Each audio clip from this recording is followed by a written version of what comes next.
ত্বকের দাগ বা ব্রণের চিহ্ন বা নিস্তেজ ভাব দূর করার প্রতিশ্রুতি দেয় কেমিক্যাল পিলিং। আসলে এই যে কেমিক্যাল পিলটা আসলে কি? এটি কারা নিতে পারে? আর কাদের জন্য এটি প্রযোজ্য আরকি? আচ্ছা, কেমিক্যাল পিলিং একটা নন সার্জিক্যাল প্রসিডিউর। হুম, আপনি যা যা বললেন যে ত্বকের দাগ, তারপরে ব্রণের এটা দাগ। ব্রণের দাগ, ত্বকের দাগ বলতে মেনলি অ্যাকনি স্কারটার জন্য বেশি কাজ করে পিলিং। তারপর ম্যালাজমা, হুম, যেটা আমাদের মেস্তা বলি। মেস্তা দাগ বলি আর কি, হুম, এটার জন্য খুবই কার্যকর একটা কেমিক্যাল পিলিং। কেমিক্যাল পিলিং এর মাধ্যমে অ্যান্টি এজিংও কিন্তু মানে বলিরেখাও দূর করা সম্ভব। তো কেমিক্যাল পিলিং হলো একটা খুবই নিরাপদ একটা চিকিৎসা।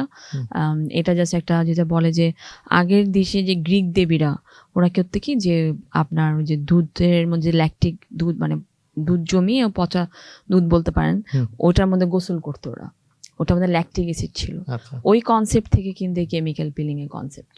এই কেমিক্যাল পিলিং এর কনসেপ্ট, ওই অ্যাসিড আমরা ইউজ করি, তার গ্লাইকোলিক অ্যাসিড আছে, স্যালিসাইলিক অ্যাসিড আছে, ফেনল আছে, হুম, তারপর ল্যাকটিক অ্যাসিড আছে, যেটা আমি বললাম যে গ্রিক দেবীরা ইউজ করতো। তো এই কনসেপ্টে আসলে সৌন্দর্য বর্ধনের জন্য এই কেমিক্যাল পিলিং। তো এটা একটা সেফ প্রসিডিউর। এটা 2 থেকে 3 মিনিট লাগে। হুম, এরপর পেশেন্টের কিছু মেনটেন করতে 5 দিন মেকআপ করতে পারবে না। তারপর যেটা হয় যে হুম, সানস্ক্রিন ক্রিম ইউজ করতে হয়, সেটা আমরা পেশেন্টদেরকে বলে দিই। কিন্তু কেমিক্যাল পিলিং এর আউটকাম খুবই ভালো এবং এটাতে আসলে কোনো সাইড ইফেক্ট নাই।